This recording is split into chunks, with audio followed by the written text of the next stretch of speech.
Hello दोस्तों, स्वागत है आप सभी का जीत यूपीएससी जर्नी चैनल पे। तो दोस्तों, कल मैंने जो टॉपिक लाया था वो था हमारा प्रधानमंत्री। उसके बाद आज हमारा टॉपिक है आप सभी की समझ, ये है मंत्रिपरिषद। ठीक है, प्रधानमंत्री के बाद उसका मंत्रिपरिषद देखेंगे, किस प्रकार से मंत्रिपरिषद जो है प्रधानमंत्री की कार्य करती है। ठीक है, आप लोगों ने अगर प्रधानमंत्री वाला वीडियो नहीं देखा है तो मेरा पॉलिटी का पहला वीडियो है प्रधानमंत्री का, इसके बाद मैंने मंत्रिपरिषद का डाला है, ताकि प्रधानमंत्री के बाद मंत्रिपरिषद को आप लोग अच्छे तरीके से समझ सको। ठीक है, वही मैं खुद के नोट्स से वीडियो डालता हूँ तो बहुत ही अच्छे वे में आप लोगों को समझ में आएगा। ठीक है, चलो तो ज़्यादा तो मैं नहीं लूँगा, मैं स्टार्ट करता हूँ मंत्रिपरिषद। देखिए, राष्ट्रपति जो होता है, यहाँ थोड़ा कॉन्सेप्ट समझाऊंगा मैं आप सभी को।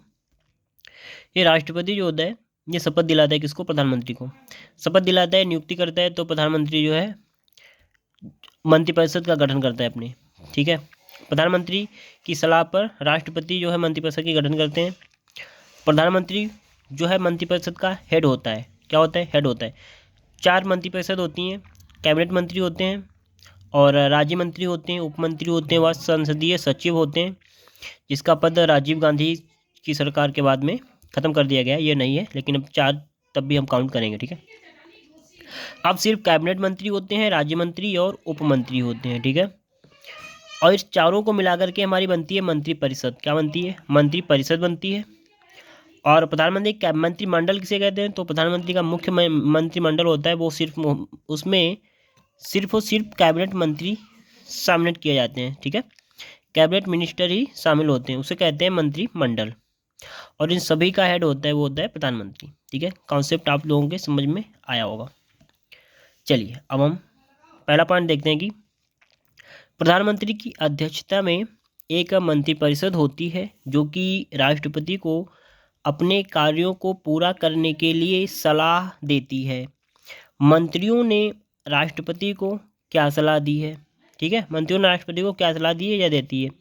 देखिए, भारत का कोई भी न्यायालय इसकी जांच जो है नहीं कर सकता है कि मंत्रियों ने राष्ट्रपति को क्या सलाह दी है। भारत का कोई भी न्यायालय इसकी जांच नहीं कर सकता।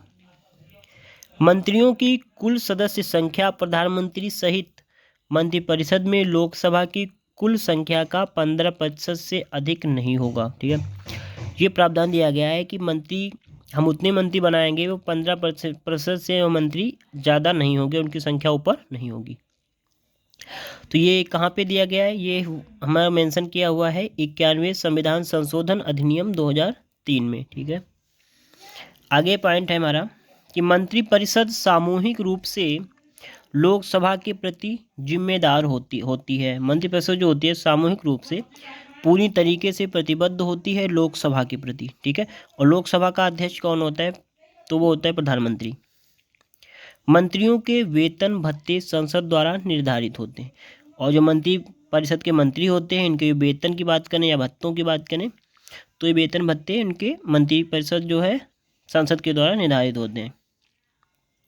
अगला पॉइंट देखते हैं कि अगर कोई मंत्री संसद का सदस्य नहीं है, तो अगर कोई मंत्री संसद का सदस्य नहीं बनता है, नहीं है मतलब, तो 6 माह के बाद उसका जो है मंत्री पद समाप्त हो जाएगा, अथवा 6 महीने के भीतर उसको कहीं से चुनाव लड़ करके चुनाव जीतना जरूरी होता है।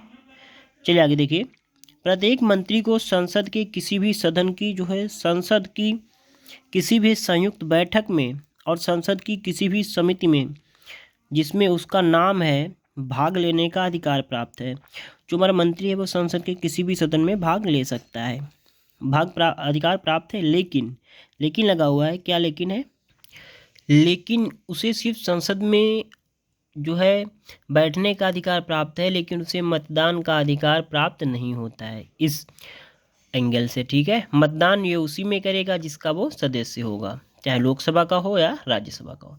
अनुच्छेद 74 है, और क्या कहता है? अनुच्छेद 74 कहता है कि राष्ट्रपति को सलाह देने के लिए एक मंत्रिपरिषद होगी, जिसका प्रमुख प्रधानमंत्री होगा। ठीक है, 42वां और 44वें संविधान संशोधन राष्ट्रपति को यह सलाह मानने के लिए बाध्यकारी करता है। ठीक है, आगे देख लेते हैं।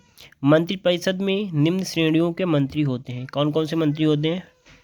मैंने अभी पिछले कॉन्सेप्ट में समझाया भी था, जो स्टार्टिंग की थी, लेकिन फिर भी देख लेते हैं। पहला है हमारा कैबिनेट मंत्री, दूसरा है राज्य मंत्री, तीसरा है उप मंत्री और चौथे हैं संसदीय सचिव। सभी प्रकार के मंत्रियों का प्रमुख प्रधानमंत्री होता है। ठीक है, अब कानूनी जिम्मेदारी क्या होती है। ब्रिटेन में जब राजा किसी आधिकारिक पत्र पर हस्ताक्षर करता है तो उस पर मंत्री के हस्ताक्षर भी आवश्यक होते हैं।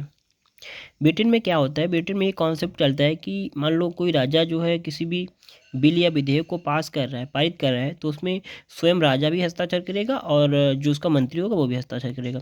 लेकिन भारत में ये कॉन्सेप्ट नहीं चलता है कि यदि वह आदेश किसी कानून को जो है उल्लंघन करता है तो ऐसे में ब्रिटेन का मंत्री न्यायालय के प्रति जिम्मेदार होता है। देखिए, अगर क्योंकि राजा तो काम करेगा नहीं, राजा तो कार्य करने को देगा मंत्री को ही, मंत्री के साइन भी वहाँ पे रहते हैं, क्योंकि अगर वहाँ पे कार्य में कोई गड़बड़ी आती है या कार्य नहीं होता है तो उसके लिए जिम्मेदार कौन होता है, मंत्री होता है। अपने भारत में क्या होता है कि हालांकि भारत में मंत्री की न्यायालय के प्रति संविधान द्वारा कोई कानूनी जवाबदेही दर्शाई नहीं गई है, तभी भारत में मतलब इस प्रकार से घोटाले हो जाते हैं, काम नहीं होते हैं, पूरे कंप्लीट नहीं करवाते हैं मंत्री लोग, इसीलिए क्योंकि उन पे कोई जवाबदेही नहीं होती है, उनका कोई ये राइट नहीं है कि मतलब वो जवाब दें। ठीक है, तो ये ऐसा भारत में भी लागू होना चाहिए। काफ़ी अच्छी चीज़ है ये, जो कि ब्रिटेन में लागू है, अपने देश में नहीं। चलिए दोस्तों, मैंने यहाँ पे मंत्रिपरिषद के जो भी कार्य थे, जो भी मंत्रिपरिषद में मुख्य मुख्य बिंदु थे, मैंने आप सभी को आप बताया। ठीक है, अच्छे तरीके से आशा करता हूँ आप सभी को समझ में आए होंगे। ऐसी पॉलिटी और सभी सब्जेक्ट से रिलेटेड वीडियोज देखने के लिए हमारे चैनल को सब्सक्राइब करें। ये वीडियो मुझे पढ़ाने का तरीका, मैं समझाने का ढंग अच्छा लगा हो तो चैनल को सब्सक्राइब करें और वीडियो को लाइक ज़रूर करना। ठीक है, तो बहुत बहुत धन्यवाद। आप सभी स्वस्थ रहो, मस्त रहो, आज का दिन मंगलमय हो। जय हिंद, जय भारत।